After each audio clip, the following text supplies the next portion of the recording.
Accordingly चालू कर दी। Okay okay. है ना। तो what I control and what I can not, इतना हमने यदि समझ लिया तो समझ लिया हमने हमारे इनर वर्ल्ड को एकदम कंट्रोल कर लिया। हम थॉट्स को तो बिल्कुल भी कंट्रोल नहीं कर सकते हैं, लेकिन थॉट्स की क्वालिटी चेंज कर सकते हैं। जो हमारे बोलते हैं कि दिन भर में हमें 60,000 थॉट्स आते हैं और वो कुछ भी थॉट्स हमारे कंट्रोल में नहीं है, लेकिन हम क्या ऐसा करें कि उनकी क्वालिटी चेंज हो जाए। तो आइए हम फिर आपको बताते हैं उसके लिए आपको क्या करना है। एक ये मॉडल है जिसको हम बोलते हैं emotional and vibrational levels, model of emotional and vibrational level.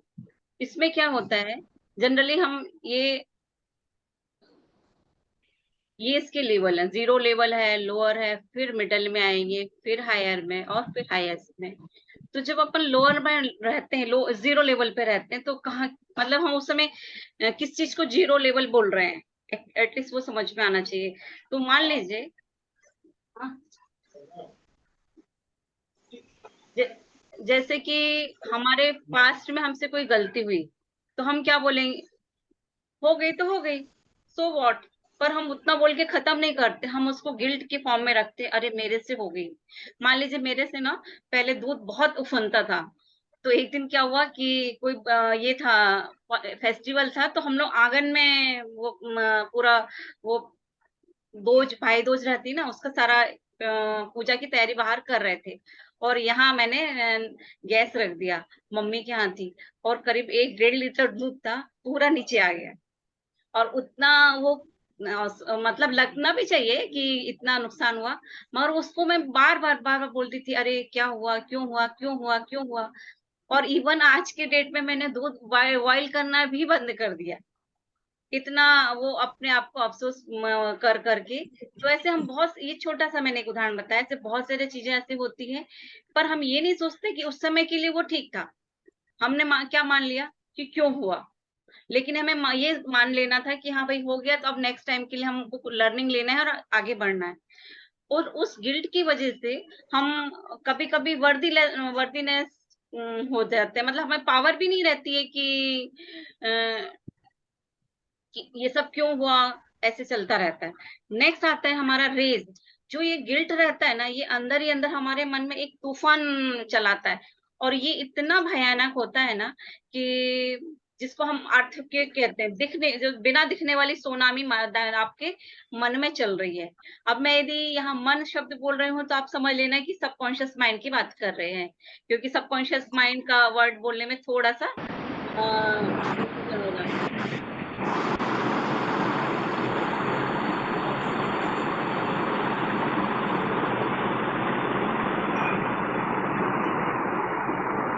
Ben कहीं से आवाज आ रही है?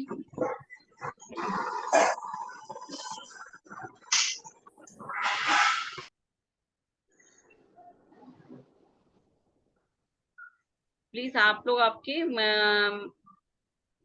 ये माइक म्यूट रखिए, तो नहीं तो लिंक टूट जाती है और कुछ नहीं।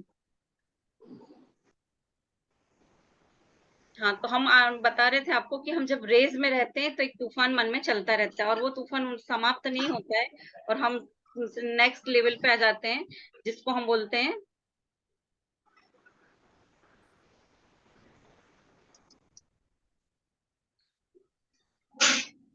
रिवेंज। मतलब अब हमें बदले की भावना आने लगती है, और ये इतना खराब है कि कभी कभी आप मानो सब्जी लेने जाते हो, और यदि उसने 20 रुपए पाव की सब्जी दी, और आपको लगा कि नहीं यार 10 रुपए पहले की तो मैं छोड़ के आ गई वो वाले दुकान पे, और ये 20 रुपए की पाव वाली सब्जी मुझे लेना पड़ रही है। अब वो लास्ट शॉप रहती है और हम ले लेते हैं, पर हमारा दिमाग चलता रहता है, अब इससे 5 रुपए की मिर्ची तो हमको फ्री लेना ही है। और ये जो बिल्कुल छोटे छोटे चीजें हैं, लेकिन हमें पता नहीं चलता इसका बॉडी पे क्या इफेक्ट होता है।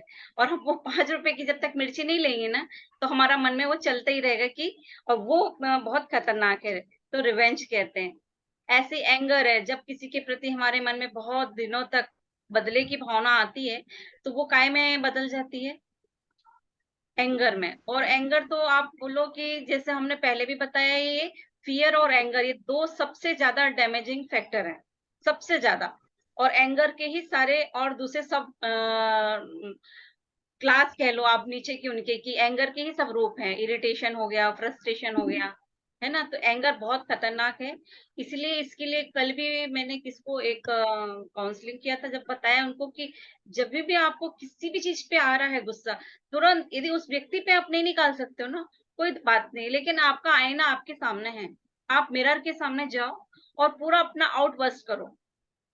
और अब तो मैं ये कहती थी, आपको वो नहीं लग रहा है तो हम आपके साथ में, कभी भी आप फ़ोन करके बोलो कि हाँ, मुझे बहुत इरिटेशन हो रहा है, मुझे आपके साथ में बात करनी है और ये मेरा इमोशनल क्लोज़र मुझे आपसे करना है। आप करिए, क्योंकि नहीं करेंगे ना तो ये एनर्जी के फ़ॉर्म में यहाँ बिल्कुल, जो आज हम कह रहे हैं, हार्ट अटैक का एक कारण ये भी हो सकता है कि कभी-कभी देखिए हम लड़कियाँ रहते हैं या लड़के घर में रहते हैं, तो लड़कियाँ एक बार रोलेंगी तो कुछ नहीं, लेकिन लड़के यदि रोते हैं तो जनरली हम कहते हैं नहीं नहीं रोना नहीं, तुम वो कमजोर, अपने आप को कमजोर नहीं दिखाना, तुम्हें रोना नहीं है।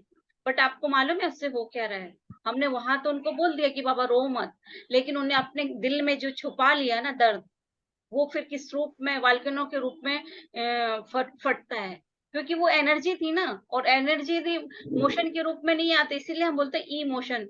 यदि ये एंगर का मोशन यदि आपने दबाया है तो वो बहुत बुरी तरह बर्स्ट होगा। इसीलिए इसको हमको निकालना बहुत ज़रूरी है। और जब भी हम गुस्से में रहने के इतने आदी हो जाते हैं कि फिर जो भी हमारे सामने आता है या कोई सिचुएशन आई, मान लीजिए उस समय कोई आपका काम बिगड़ गया, तो हम कभी ये नहीं कहते कि हम गुस्सा कर रहे थे इसीलिए काम बिगड़ा। हम ये बोलने लगते हैं, ये सामने वाले के ऊपर ब्लेम लगाते हैं, आपने हमें समय पे नहीं लेके आए ना, इसलिए हमारा मीटिंग में हम जाने में लेट हो गए। लेकिन ये नहीं मालूम है कि पीछे हम बहुत ज़्यादा एंगर में थे, उसकी वजह से सब कुछ लेट हो रहा है। और वो लेट होने का हमने सामने वाले पे ब्लेम लगाया। और ब्लेम गेम सबसे ज़्यादा खतरनाक है। मतलब यहीं आप अपना हथियार डाल देते हो कि अब आप रिस्पॉन्सिबिलिटी ले ही नहीं रहे हो। हर चीज़ के लिए सामने वाले को सोच रहे हो वो बदले। और रिलेशनशिप में ना ये ब्लेम गेम बहुत चलता है। और हम लोग बोलते हैं कि भाई देखो, 50% तुम और 50% तुम अपनी-अपनी रिस्पॉन्सिबिलिटी लोगे तो दोनों एक हो सकते हो। नहीं, लेकिन माइंड साइंस कहता है तुम अपनी 100% रिस्पॉन्सिबिलिटी लो, इसको छोड़ दो। लेकिन जब तुमने अपनी 100% रिस्पॉन्सिबिलिटी ली, तो ये ज़रूर तुम्हारे सामने आए, नतमस्तक हो जाएँगे और आपके रिलेशन अच्छे हो जाएँगे। बहुत सिंपल फ़ॉर्मूला है, वो एक साइंस है कि कैसे हम ये बोलते हैं कि ये हमारी रिस्पॉन्सिबिलिटी है और आगे की चीज़ें सब अपने आप न्यूट्रल होने लगती हैं। तो ये ब्लेम गेम था। उसके बाद है ओवरवेलमेंट में आने लगते हैं हम, एक अजीब से कश्मकश में रहने लगते हैं। तो वो भी नहीं होना चाहिए, लेकिन उसका ये चलता ही रहता है। फिर इरिटेशन आता है, और इरिटेशन तक भी हमने समझ लिया कि ये हो रहा है। लेकिन इरिटेशन के बाद में पेरिसमिस, यानी हम निराश हो जाते हैं। हमारी जो होने की लायकी है, मतलब हम जिस उद्देश्य को लेके हमें ईश्वर ने भेजा है, उसके प्रति हम बोलते हैं हम तो रहने लायक ही नहीं है इस ज़मीन पे। इस धरा पे हमारा आने का कोई उद्देश्य ही नहीं है, हम ऐसे सब सोचने लगते हैं। और कभी-कभी तो लोग इसीलिए सुसाइडल स्टेप उठाते हैं, वो डिसीज़न ले लेते हैं। क्योंकि उन्हें खुद ने ही बस इतना सा इमोशन था, उस इमोशन को निकालना था, पर उनको ये मालूम नहीं था कि इमोशन, ये एनर्जी खराब हो रही है, इसकी वजह से मुझे एक निराशा का भाव आ रहा है, वर्दीनेस का ये वो आ रहा है भाव। अब यदि इन सारे इमोशन को आपको कंट्रोल करना है, आई थिंक सबको क्लियर हो रहा है? हाँ दीदी। यस, थैंक यू, हाँ मैडम। Thank you. मुझे शायद आपका माइक म्यूट कर लीजिए, थैंक यू। तो जब हम इन इमोशन को कंट्रोल करना चाहते हैं और यही हमारा पास्ट बनते हैं, इधर आप एकदम ये बहुत आसानी से समझ सकते हो, ये ही चीजें हमारी पास्ट में हो रही हैं, इसीलिए हम प्रेजेंट में नहीं रह पा रहे हैं, और हमें हमारा फ्यूचर कैसा दिख रहा है? डार्क दिख रहा है। और जहाँ तक फ्यूचर का सवाल है, तो फ्यूचर के लिए आपका कोई ना कोई गोल होना ही चाहिए, है ना? तो इस लेवल, ज़ीरो लेवल से हमें लोअर पे आना है, तब क्या करना है? पहले तो हमें एक्सेप्टेंस आना चाहिए कि वही जो मैंने अभी इसके पहले शेयर किया है कि हमें रिस्पॉन्सिबल होना है हर चीज़ के लिए, कि जो भी आज तक हो रहा है मेरी लाइफ में उसके लिए मैं रिस्पॉन्सिबल हूँ। तब आपके अंदर एक इस एक्सेप्टेंस का भाव आता है, और जब वो आएगा, वो कैसे आएगा? जब आप लोगों को फॉरगिव करना सीखोगे। लेकिन हम आसानी से फॉरगिव नहीं कर पाते, हमें लगता है इसने हमारे साथ गलत किया, हम इसको फॉरगिव कैसे करें? बट जब तक आप फॉरगिव नहीं करोगे, तो सामने वाला आया क्यों है आपके सामने? वो आपसे कुछ पुराना कर्ज लेने आया है, लेकिन हम समझ ही नहीं पाते, हम बोलते नहीं तुमने हमारे साथ ऐसा किया, हम तुमको कभी माफ नहीं करेंगे। बट मैं एक बात बोलती हूँ, एक कोई छोटे इंसिडेंट्स के लिए किसी ने यदि आपको तकलीफ दी है, और वो कोई छोटा-सा भी इंसिडेंस है, एक बार आप माफ करके देखो, उसको दिल से माफ करना। मतलब इतना माफ करना कि उसके लिए आपके मन में प्यार तक आ जाए। आप सामने नहीं कर सकते ना, मत करिए, लेकिन उसको एक स्टार के रूप में अपने सामने इमेजिन करिए और उससे बोलिए please forgive me, I forgive you and I you forgive me. दोनों तरफ से आप उससे सामने वाले से कह के देखिए। क्योंकि गलती बोलते हैं ना, हम एक हाथ से ताली नहीं बज रही, तो चलो माना दोनों हाथ से ताली बजी थी, पर फॉरगिव दोनों तरफ से फिर माँगने की कोशिश करिए। वो आपको इस ये जो पूरा मॉडल बता रहे हैं, इसके पीछे एक बहुत छोटी-सी और बहुत प्यारी प्रेयर है। इसीलिए मुझे ये पूरा बताने के लिए आप लोगों की मतलब मन में हुआ। ऑप्टिज्म यानी आपको निराशावादी थे, आपको थोड़ा-सा अपने इसमें फ्यूचर के लिए क्या चाहिए आपको थोड़ा आशावादी होना ज़रूरी है। और उसके बाद उसमें होपफुलनेस यानी एक बोलना चाहिए कि हाँ, फ्यूचर में हमारे लिए पास में कोई गोल है, इसीलिए हमें वो करना। अभी जैसे हमारा ये सारा हेल्थ से रिलेटेड चल रहा है, तो इसमें भी जब आप मेडिसिन खा रहे हो ना, तो ये मत सोचो कि आप ठीक हो जाओगे। मेडिसिन खाने के टाइम पे या उस बीमारी से बाहर आने के लिए आपको पहले ये बोलना पड़ेगा कि आप क्यों बाहर आना चाहते हो। अपने लिए फिर ठीक है। भगवान बोलेगा हाँ, धीरे-धीरे कभी ये दवाई असर करेगी। आपने बोला नहीं फैमिली के लिए मुझे अच्छा होना, तो वो जो डोज़ है ना वो ज़्यादा असर करना चालू करेगी। लेकिन जब आप अपना गोल बताते हो कि मुझे यूनिवर्स के लिए या पूरे होल ब्रह्मांड के लिए कुछ करना है, इसलिए मुझे ठीक होना है, तो वही टैबलेट्स, वही मेडिसिन आपको मल्टीपल टाइम्स अ, इफ़ेक्ट करेंगी और आपको जल्दी क्योर करेंगी। क्योंकि ईश्वर भी चाहता है ना कि वो जिन जिन बंदों को उन्होंने नीचे भेजा है, वो उसके लिए क्या काम कर रहे हैं। इसीलिए आप जब भी कोई भी बीमारी से ग्रस्त मतलब सफ़रिंग है अभी, उसके लिए आप वही बोलो कि मुझे यदि आपको ठीक करना है, तो मैं ये करने वाली हूँ। मुझे इसलिए ठीक होना है क्योंकि मुझे पूरे विश्व के लिए ये करना है। तब जाके आपकी दवाइयाँ ज़्यादा जल्दी काम में होती हैं। और पॉज़िटिव एक्सपेक्टेशन वही हम अभी बात ही कर रहे हैं कि हमें हमेशा पॉज़िटिव रहने की कोशिश करना। अब कई बार ये मन में आता है कि यहाँ तो क्रोध चल रहा है और ज्योति बोल रही है नहीं पॉज़िटिव रहो। तो क्रोध का सबसाइडल कौन करने वाला है? वो हमें देखना है। या हम ब्लेम कर रहे हैं तो उसको सबसाइड कौन करेगा? या हमारे अंदर में रिवेंज की भावना है तो उसको सबसाइड कौन करेगा? वो हमारे यही बहुत कठिन है। ये जो आपको ये ज़ीरो लेवल बता रहे हैं ना, इनको आइडेंटिफ़ाई करना कठिन है। और जिस समय आपने आइडेंटिफ़ाई कर लिया ना, तो आपका सबकॉन्शियस आपको उससे बाहर आने के सारे रास्ते भी बताता है। हमारा मन सारे रास्ते बताता है। मंजू दीदी प्लीज़ आप फिर म्यूट कर लीजिए। ओए म्यूट नहीं हुआ क्या? हाँ, म्यूट कर सॉरी। उसके बाद में आता है हमारा हायर लेवल यानी ये मिडिल लेवल पे तो आए। पहले आपने माफ़ी की, माफ़ी दी 2 लोगों को तो आप लोअर पे थे। फिर जब आपने पॉज़िटिव एक्सपेक्टेशन रही तो मिडल पे आए। लेकिन यदि हायर पे आए हैं जब आएँगे जब आपको जॉय होगा और साथ में एक्सपेक्टेशन, एप्रिशिएशन करना चालू करिए। सॉरी एक्सपेक्टेशन नहीं, एप्रिशिएशन करना चालू करिए। जनरली आपने देखा होगा ना कि कई लोग हर किसी को एप्रिशिएट करते हैं। बट कुछ लोग ऐसे होते हैं कि वो बोलेंगे कि हमें आज कश्मीर जाना है। और हस्बैंड लेके भी गया है कि चलो कश्मीर घुमा के लेके आएँ, वहाँ जाके भी उनको उसमें भी कोई ना कोई नुक्स मिल जाएगा। यहाँ बर्फ नहीं है समय पे या ठंड बहुत है। मतलब अरे जिस मोमेंट में आपको उसको एन्जॉय करो ना, तो वो खुद भी किसी चीज़ को एप्रिशिएट नहीं करते हैं और उनके साथ में कुछ हो रहा है उसके लिए भी वो एप्रिशिएट नहीं करते हैं। वो बोलेंगे नहीं इससे अच्छा कोई और चाहिए। तो जैसे हम बोलते हैं ना कि यहाँ से लेके यहाँ तक आप एक रोड पे जा रहे हो और आप हर फूल को देख के बोल रहे हो, नहीं इससे अच्छा वाला चाहिए आपको, इससे अच्छा वाला चाहिए। तो पता चला आप आखिरी वाले पे पहुँच जाओगे और आपको वो वाला सबसे मुरझाया हुआ फूल रहेगा और आपको फिर बोलना पड़ेगा चलो अब इतना अच्छे वाले तो छोड़ा है, इसी से मन को संतुष्ट करना पड़ेगा। तो बेटर ये है ना कि पहले ही आपने अप्रिशिएट कर लिया होता और पहले ही वाला फ्लावर चुन लिया होता। ऐसे हमारी लाइफ में बहुत सारे उतार चढ़ाव आते हैं, तो जब हमने एक को चुन लिया तो बाकी के सब हमें अच्छे लगेंगे ना। तो ये एप्रिसिएशन बहुत जरूरी है, अपने को भी अप्रिशिएट करो और सामने वाले को भी अप्रिशिएट करो हर एक मोमेंट के लिए।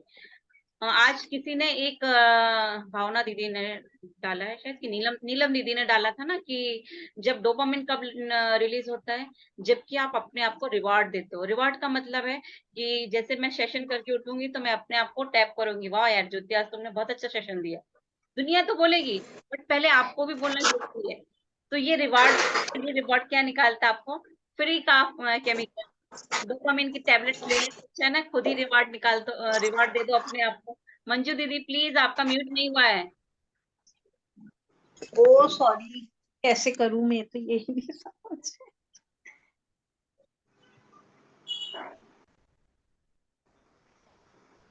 हो गया, अभी हमने कर दिया। उसके बाद में क्या होता है, हाईएस्ट सबसे ज्यादा पावरफुल जो वाइब्रेशन वाला इमोशन कौन सा है? ग्रेटिट्यूड।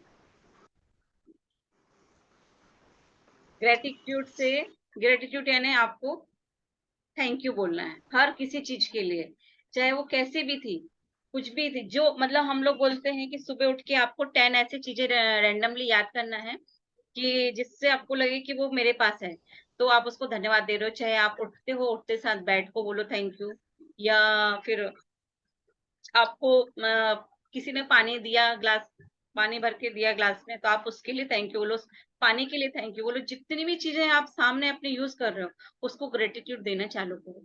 अब हम आपको बताते हैं कितना क्लियर हुआ अभी आज सबको।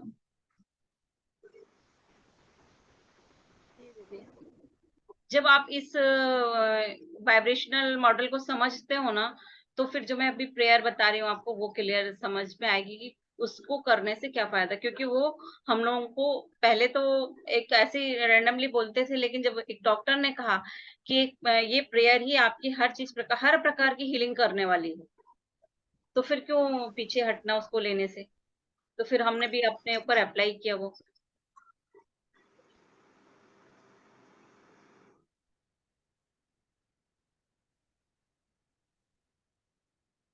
कोई क्वेश्चन है किसी का भी इसमें?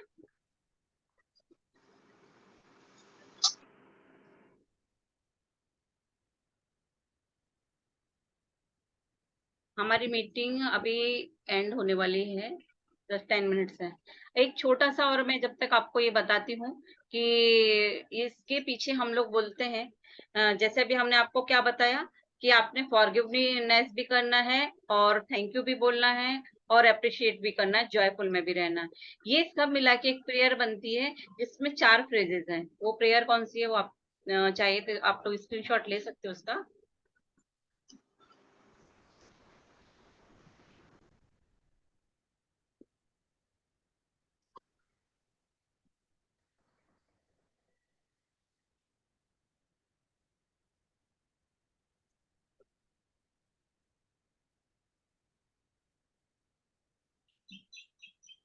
अपूर्व, ये स्क्रीनशॉट ये वो नहीं हो रही है पीपीटी।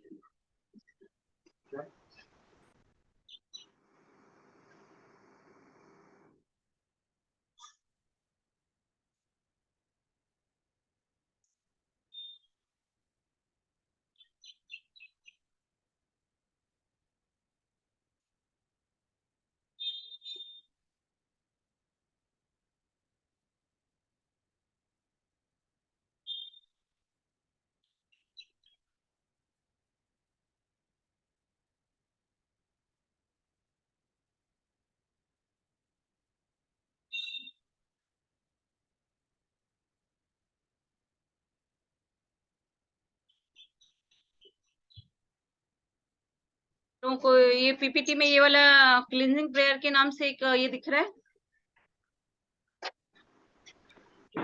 हाँ हाँ, तो ये एक प्रेयर है जिसमें हम बोलते हैं I am sorry, please forgive, thank you और लव यू। जब ये आप बोलते हो ना, तो आपकी जो भी सबकॉन्शियस माइंड में पास्ट पेनफुल मेमोरी चल रही है, उसको ये क्लियर करता है। क्लिंजिंग प्रेयर कहलाती है ना। तो ये प्रेयर करना है। और एक इसके पहले आपको जब हम बोल रहे हैं इतने थॉट्स आ रहे हैं, वो थॉट्स का कारण क्या है, कि आपके पास्ट में क्या चल रहा है। तो हमें भी नहीं मालूम रहता है कि हमारा सबकॉन्शियस माइंड कौन सी चीजों को उठा ले रहा है, और वो रिप्ले होती जाती है। तो इसके लिए आप लोग आप अपने थॉट्स को ऑब्जर्व करना सीखिए। कभी आपको जैसे अनइजीनेस लग रहा है, बहुत मूड स्विंग्स हो रहा है, या एंजाइटी आ रही, एंजाइटी जैसा लग रहा है कभी आपको, तो उस समय आप ब्रीदिंग प्रैक्टिस करिए। डीप ब्रीदिंग इनहेल करना है और एक्सहेल करना है। हमारे वो डॉक्टर का आप लेक्चर सुनोगे ना, तो उनका ये कहना है कि हम लोगों ने चीजों को इतना कॉम्प्लिकेटेड बना दिया है कि अभी हमें भगवान ने जो 5 तत्व दिए हैं ना, अग्नि, वायु, आकाश, पृथ्वी और जल, इनको हम यूज ही नहीं कर रहे, और यही फ्री टूल है। जैसे अभी हमने कहा ब्रीदिंग, तो आदमी बोला अरे इतने ब्रीदिंग में कुछ नहीं होगा। तो यदि वो डॉक्टर लिख के देगा ट्रेडमिल पे चलना है आपको, 10 दवाइयां खाना है, आप ईसीजी भी करा दो, आप इको भी करा दो, फिर आपको लगेगा हाँ यार अब ठीक हो जाएंगे हम।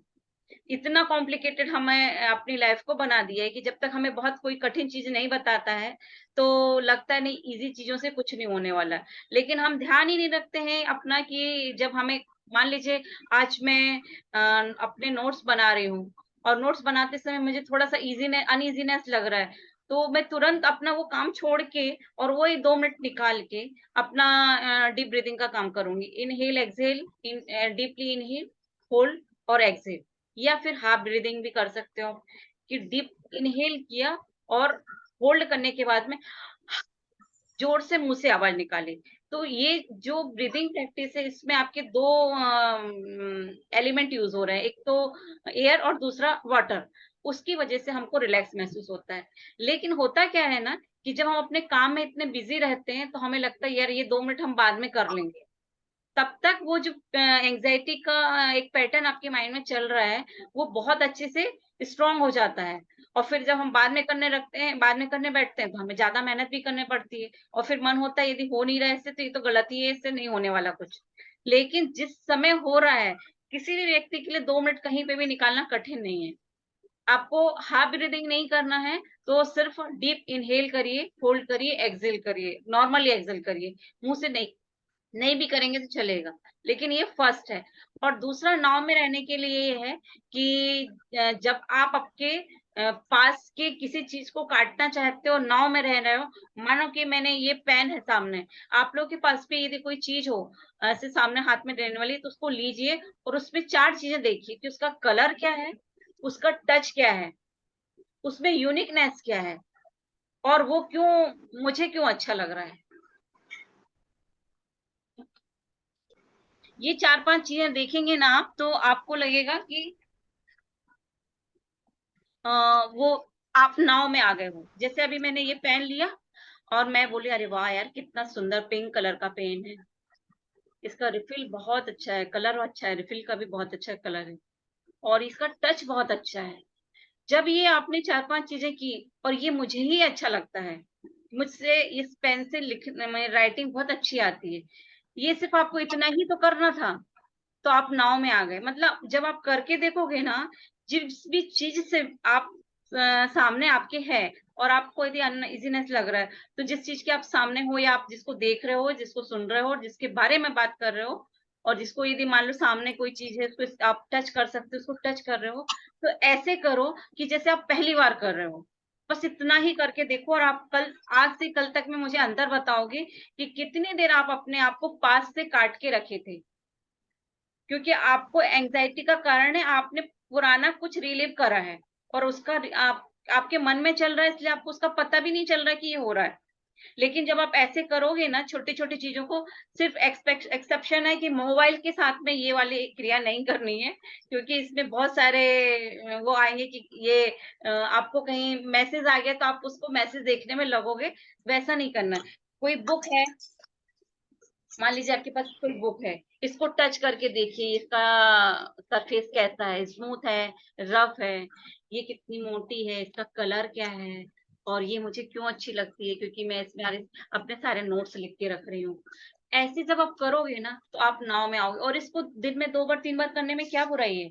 आप जब करके देखोगे, उसका एक्सपीरियंस आप ग्रुप में सब लोग शेयर करिए कि कितने मजेदार, और छोटी छोटी एक्सरसाइज है नाव में रहने की। जब आप नाव में रहने चालू करोगे, तो अभी 1-1 मिनट का मैं आपको बता रही हूँ, इसी को आप बढ़ाते जाइए, कि कभी आपने दिन भर में 1 मिनट नाव में रहे, कभी आप आधा घंटे नाव में रहे, कब, और ये धीरे धीरे बढ़ेगा, एकदम से आप इंस्टेंट यहाँ कुछ भी नहीं है। जो भी होगा आपको आपके प्रैक्टिस में आने से मिलने वाली चीजें हैं। ठीक है, तो आज का सेशन यहीं तक। किसी को और कोई क्वेश्चन पूछना हो तो प्लीज आप लोग पूछ लीजिए। सेक्शन एक्चुअली में बहुत और आगे बढ़ सकता है, पर आज 40 मिनट्स के ही रखती हूँ मैं। और आप सबने मुझे इतने ध्यान से सुना, इसके लिए थैंक यू वेरी मच। दीदी बहुत अच्छे से थैंक यू सर, आपने बहुत अच्छे ध्यान से से तो बताया। सुना है, हाँ हाँ, बट सोच सोच के क्वेश्चंस पूछेंगे आपको। बिल्कुल पूछिए, आप चाहे पर्सनल पे पूछिए, ग्रुप में पूछिए। नहीं, ग्रुप में भी पर्सनल जो भी हो, क्योंकि हाँ अब भी जस्ट सुना है ना, इसका इम्पैक्ट क्या है, थोड़ा सोच के क्वेश्चंस पूछूंगी मैं, बिल्कुल क्योंकि पूछिए। है मेरा मन में 2-3 ऐसा क्वेश्चंस कैसा पूछना है, पूछ के पूछूंगी जरूर। अरे दीदी बिंदास रहिए, कोई जजमेंट नहीं है यहाँ पे, हम लोग नहीं नहीं, इतने। कोई जजमेंट नहीं है, हाँ क्लैरिफिकेशन। मुझे एक बार आपका रिकॉर्ड सुनने के बाद और ज्यादा अच्छा सुनने में आ रहा है, एंड अच्छा, समझने में आ रहा है, तो फिर okay at that time questions बहुत अच्छा मिल रहा है। ओके। क्योंकि जब आप क्वेश्चन पूछते हो ना दीदी, तो बाकी लोगों के भी आंसर मिलते हैं, बाकी लोग एग्जैक्टली भी। दीदी की एग्जैक्टली दीदी, रिकॉर्डिंग मिलेगी जरूर क्या जरूर। आज? हाँ दीदी रिकॉर्डिंग दी- रहेगी। हाँ पूजा, दीदी रिकॉर्डिंग। मेरा सवाल ये है कि हाँ हाँ क्या बहुत एजेड लोगों के लिए ये सेशन यूजफुल होगा क्या? क्योंकि मैं क्या होता है, अपनी सोसाइटी में एक आंटी से मिलती हूँ डेली, पार्क में रहती हूँ, 80 इयर्स के अप्रोक्स है। तो वो बहुत शांत है, वो हमेशा खुश रहती है और बोलती है कि बेटा अब ना मेरा सारा वो पूरा हो गया है, मैंने अपनी लाइफ में सब पा लिया है, मैं सेटिस्फाइड हूँ, पर मुझे मुक्त होना है। अब अच्छा, मुझे ना यहाँ बिल्कुल अच्छा नहीं लगता है, मुझे अच्छा नहीं लगता। तो ऐसे इंसान को हम कैसे बोले जीवन उनको जीने आप की बोलिए, मतलब उनको आशा? दीदी क्या है, अभी मीटिंग शायद बंद हो जाएगी, फिर भी मैं आंसर देने की कोशिश करती हूँ। उनसे आप बस इतना ही करिए, कहिए कि वो बचपन से अभी तक की उनके कौन से ऐसे मोमेंट्स है, उनको आप उनके साथ में बैठ के कभी लिख के दीजिए उनको, कि आप याद दिलाइए, मैं आपके लिए लिख के देती हूँ। या कभी फोन पे उनसे बात करते करते बातों ही में पूछ लीजिए कि क्या आपको अच्छा लगा था आज से पहले, और फिर लिख के उनको सुनाइए, ऐसे कि जैसे अभी हो रहा है वो। तो वो तुरंत फिर अपने पास की स्वीट मेमोरीज में जाएंगे। तो हमारा माइंड को ये मालूम नहीं रहता है कि हम अभी हो रहा है, ये सबकी पुरानी पहले हो चुका है। आप देखो, आप कोई नेगेटिव चीज याद करोगे ना अभी, तो अभी के अभी आपका सिर डाउन हो जाएगा, क्योंकि आपके सबकॉन्शियस को ये नहीं मालूम, आपके मन को, कि ये अभी हुआ है या पहले हो चुका है।